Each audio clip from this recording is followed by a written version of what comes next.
Iran की इस खतरनाक जंग Death to America. ईरान का सबसे बड़ा वेपन पता है क्या? नहीं, एटम बॉम्ब नहीं, बल्कि इस जंग में ईरान का सबसे बड़ा वेपन है the straight of Hormuz.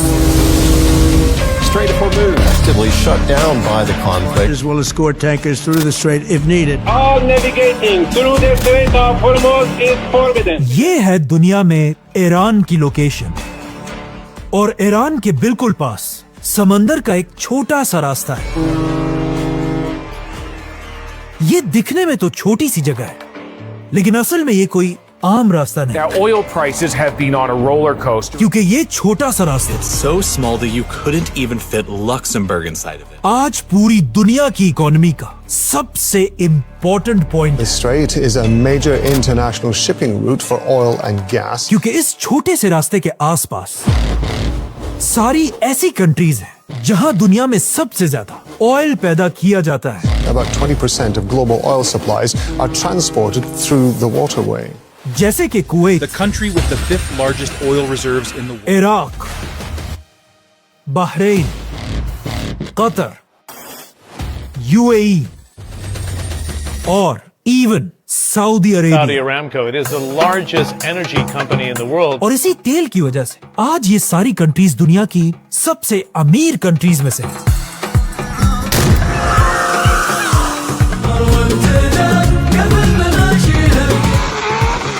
In countries में तेल प्रोड्यूस होने के बाद ये सारा का सारा तेल इसी समंदर के छोटे से रास्ते को क्रॉस करके पूरी दुनिया तक पहुंचता है, जिससे ये सारी कंट्रीज बहुत पैसा कमाती हैं, और फिर इसी तेल से पूरी दुनिया की इकोनॉमी चलती है। हर दिन इस रास्ते से 2 करोड़ से भी ज्यादा ऑयल बैरल्स गुजरते हैं। मतलब हर साल इस रास्ते से दुनिया में ट्रिलियंस ऑफ डॉलर्स का बिजनेस होता है। मतलब ये रास्ता दुनिया की इकोनॉमी के लिए सबसे ज्यादा इंपॉर्टेंट है। लेकिन इस रास्ते में एक बहुत बड़ा मसला है। इस रास्ते के बिल्कुल बीच में गुजरने के लिए एक बहुत ही तंग जगह है, और हर कश्ती को यहाँ से गुजर कर जाना लाजमी है। और ये छोटा सा रास्ता सिर्फ और सिर्फ 40 किलोमीटर है, और पिछले 40 साल से इस छोटे से रास्ते पर एक ही आदमी का कंट्रोल होता है, और वो है ईरान का सुप्रीम लीडर। यही वो रास्ता है जहां से आपकी गाड़ी या मोटरसाइकिल तक पेट्रोल पहुंचता है, और इसी रास्ते की वजह से बसेस, ट्रेन्स और इवन जहाज भी चलते हैं। और इस बात का हमेशा से ईरान को अच्छी तरह पता है। इसीलिए जंग शुरू होने से पहले ईरान बार बार अमेरिका को धमकियां दे रहा है Iran has now issued a new warning to the United कि States. अगर तुमने हम पर हमला किया तो हम ये रास्ता बंद कर देंगे, No ship is allowed to pass the Strait of Hormuz. जिससे पूरी दुनिया की इकोनॉमी को एक बहुत बड़ा धचका लगेगा। लेकिन अमेरिका ईरान की धमकियों से रुका नहीं, बल्कि अमेरिका और इजराइल ने मिलकर अपनी पूरी ताकत से ईरान पर हमला कर दिया। और जंग शुरू होते इजराइल के 200 फाइटर जेट्स तेजी से ईरान की तरफ रवाना हुए, और ईरान के supreme leader Ayatollah Ali Khamenei को शहीद कर दिया।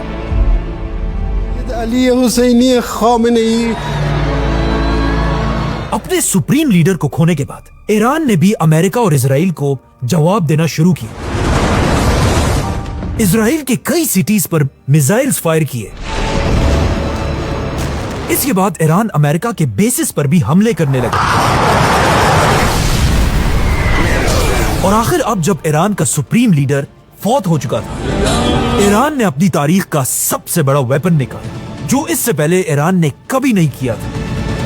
अचानक ईरान के पास स्ट्रेट ऑफ हॉर्मुज से जितनी भी कश्तियां गुजर रही थी, अचानक इन बड़ी बड़ी समंदरी जहाजों के रेडियोस बजने लगे। इन रेडियोस पर ईरान की नेवी का मैसेज चल रहा था, Iran Islamic Revolutionary Guard Corps ने जिसमें ईरान की फौज ने इन जहाजों को हुक्म दिया कि आज के बाद इस स्ट्रेट ऑफ हॉर्मुज से एक भी कश्ती नहीं गुजरेगी। No ship in every type is not allowed to pass from the Strait of Hormuz. और अगर किसी ने भी इस रास्ते से गुजरने की कोशिश की, ईरान की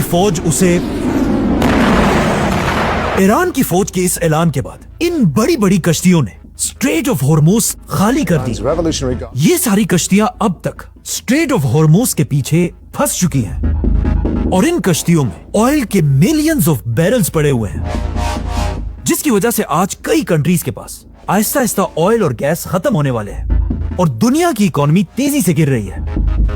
और बड़ी बड़ी कंट्रीज इंडिया, चाइना, जापान की इकोनॉमीज भी हर्ट हुई हैं। स्ट्रेट ऑफ हॉर्मुज को ब्लॉकेड करने से भारत को सबसे ज्यादा नुकसान हो रहा है पूरी दुनिया में। पाकिस्तान में भी इसकी वजह से पेट्रोल आहिस्ता आहिस्ता खत्म होने वाला है। हुकूमत ने पेट्रोल और डीजल की कीमत में इजाफा कर दिया। इसी तरह के हालात बांग्लादेश में भी हैं। Rich economies like Bangladesh. और यही सब कुछ अफ्रीका में भी हो रहा है। Petrol prices have been adjusted upwards in Nigeria at least 3 times.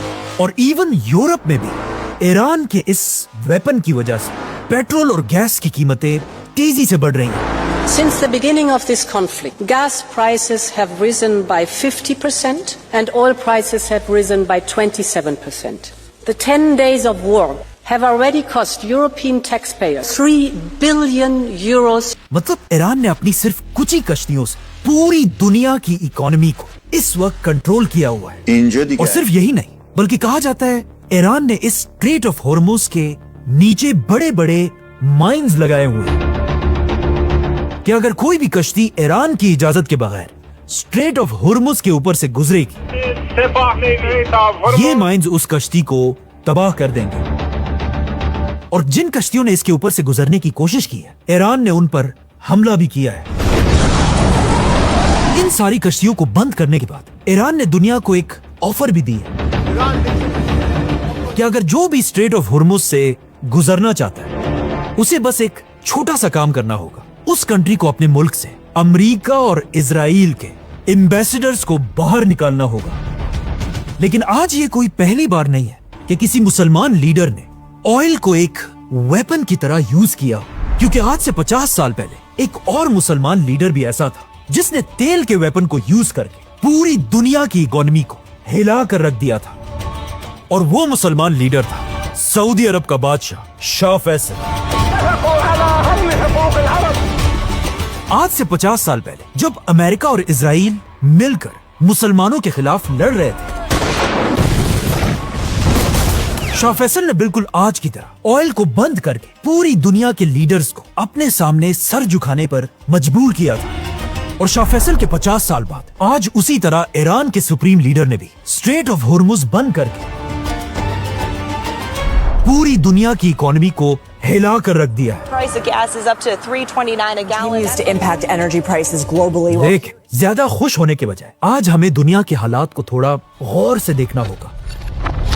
Straight of Hormuz बंद होने की वजह से दुनिया की इकोनॉमी तो गिर रही है, ठीक है, लेकिन यहाँ से आगे इसके सिर्फ 2 ही बड़े आउटकम्स हो सकते हैं। पहला आउटकम तो ये है कि ईरान इसी तरह आने वाले कई अरसे तक स्ट्रेट ऑफ हॉर्मुज इसी तरह बंद रखे, जिससे पूरी दुनिया की इकोनॉमी इतनी कमजोर हो कि बड़े बड़े कंट्रीज मिलकर अमेरिका के प्रेसिडेंट डोनाल्ड ट्रंप पर इतना प्रेशर डाले कि वो मजबूर होकर ये जंग खत्म कर दे। देख, दूसरा आउटकम थोड़ा खतरनाक है। इस जंग से पहले ईरान अमेरिका को धमकी दे चुका था कि अगर अमेरिका ने उस पर हमला किया तो ईरान ये स्ट्रेट ऑफ हॉर्मुज बंद कर देगा। लेकिन ये जानते हुए भी अमेरिका ने ईरान पर हमला कर दिया। Our military is doing phenomenally. कुछ लोग आज ये भी कह रहे हैं कि अमेरिका चाहता ही यही है कि ईरान ये स्ट्रेट ऑफ हॉर्मुज बंद करे, क्योंकि आज से 50 साल पहले जब ईरान पर उसके पहले सुप्रीम लीडर आयतुल्लाह खुमैनी की हुकूमत थी, उस जमाने में भी बिल्कुल आज की तरह अमेरिका ईरान के सुप्रीम लीडर को पसंद नहीं करता था। इसीलिए अमेरिका ने एक और मुसलमान लीडर को सपोर्ट किया कि वो ईरान के खुमैनी पर हमला करे, और इस लीडर का नाम था सद्दाम हुसैन। सद्दाम हुसैन और खुमैनी की जंग शुरू हुई। पहले तो ऐसे लग रहा था कि सद्दाम हुसैन अमेरिका की मदद से खुमैनी को आसानी से हरा देगा, लेकिन जैसे जैसे ये जंग गर्म होती गई, सद्दाम हुसैन के हालात खराब होने लगे और सद्दाम हुसैन को समझ आ गया कि अब वो ये जंग नहीं जीत सकता। इसीलिए सद्दाम हुसैन अमेरिका से मदद मांगने लगा और अमेरिका से कहने लगा कि अब वो खुद इस जंग में आकर सद्दाम हुसैन की मदद करे और अपनी पूरी ताकत से ईरान पर हमला कर दे। अमेरिका भी ईरान पर हमला करना चाहता था, लेकिन किसी पर भी हमला करने के लिए अमेरिका को हमेशा एक बहाने की जरूरत होती है। इसीलिए अब अमेरिका और सद्दाम मिलकर एक प्लान बनाने लगे और आखिर उन्होंने ये प्लान बनाया कि सद्दाम स्ट्रेट ऑफ हुर्मुज में जितने भी ईरान की कश्तियां हैं उन सब पर हमला करके उन्हें तबाह कर दे, जिसे देखकर ईरान गुस्से में आए और सद्दाम से बदला लेने के लिए इस स्ट्रेट ऑफ हुर्मुज को पूरी दुनिया के लिए बंद कर दे, जिससे पूरी दुनिया की इकोनॉमी गिरने लगे और अमेरिका इस स्ट्रेट ऑफ हुर्मुज का बहाना बनाकर ईरान पर हमला कर दे। जिसके बाद सद्दाम ने ऐसा ही किया, ईरान की सारी कश्तियां उड़ा दी। लेकिन उस जमाने में ईरान के सुप्रीम लीडर खुमैनी बिल्कुल भी गुस्से में नहीं आया और उसने स्ट्रेट ऑफ हुर्मुज बंद नहीं किया। खुमैनी की इस जबरदस्त स्ट्रेटेजी से अमेरिका ईरान पर हमला नहीं कर सका। लेकिन अमेरिका तो अमेरिका है। 2 साल बाद अमेरिका ने एक नया बहाना बनाया और इस नए बहाने से ईरान पर दोबारा हमला कर दिया। इसी तरह अगर आज के हालात को देखा जाए तो हो सकता है अमेरिका एक बार फिर यही चाहता है कि ईरान स्ट्रेट ऑफ हुर्मुज बंद करे, जिससे पूरी दुनिया की इकोनॉमी गिरने लगे।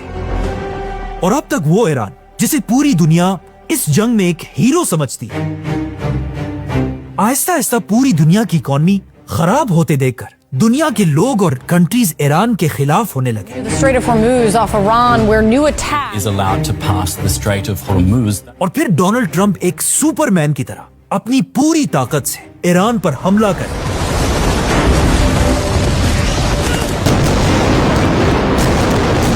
और दुनिया की इकोनॉमी को बचा ले और दुनिया उसे एक हीरो माने। और ये तो ट्रंप ने खुद भी कहा है कि अगर ईरान ने स्ट्रेट ऑफ हुर्मुज नहीं खोला तो मैं ईरान पर बहुत बड़ा हमला करूंगा और फिर स्ट्रेट ऑफ हुर्मुज खोलकर ये मेरी तरफ से पूरी दुनिया के लिए एक गिफ्ट होगा। और अब तो ईरान के सुप्रीम लीडर ने भी A message from the newly appointed supreme leader Mojtaba Khomeini अपनी पहली स्पीच में ऐलान कर दिया कि ये जंग तब तक नहीं रुकेगी जब तक हम आयतुल्लाह अली खामेनी और उन सारे बच्चियों की शहादत का बदला नहीं लेते said Iran would avenge the blood of its martyrs. जिन्हें अमेरिका और इजराइल ने शहीद किया है। और ये स्ट्रेट ऑफ हुर्मुज इसी तरह आगे भी बंद रहेगी। ईरान कभी सरेंडर नहीं करेगा।